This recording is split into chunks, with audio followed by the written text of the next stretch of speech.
Hello, I'm Jason from the Deepernauts, and I'd like to show you how to get Netflix for cheap using the DPN.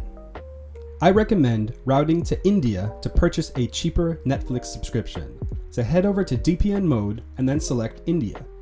If you're using Access Control List, find the correct device and then full route to India.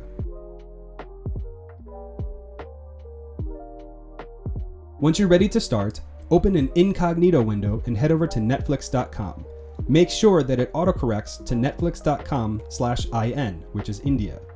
You can see the base price is 149 rupees, which is around $1.77 USD.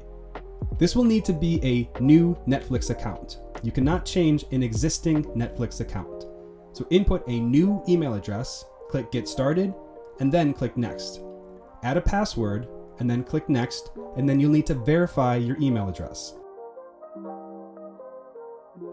Once the email address is verified through a separate device, as in a mobile phone or a tablet, then click Skip. And now you can choose your plan.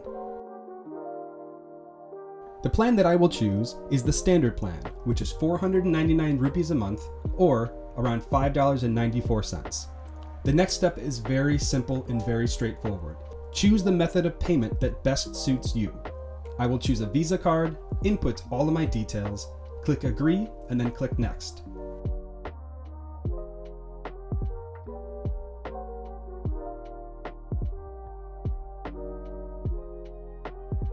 Once the verification process is completed, you can put in a phone number as a recovery tool for your Netflix account.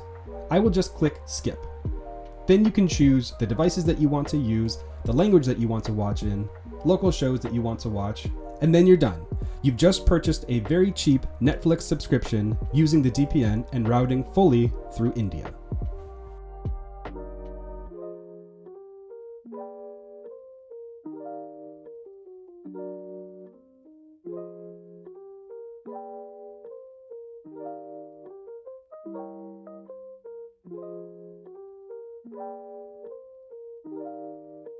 Now, there are reports that say the best practice is to keep Netflix in that country that you've purchased a cheaper subscription to for up to 3 months. If the locations jump around too much, Netflix will consider that suspicious activity and cancel your account. So purchase your subscription, keep it in that location for the majority of the time for up to 3 months, and then you're good to go. Deeper Network, of the users, by the users, for the users.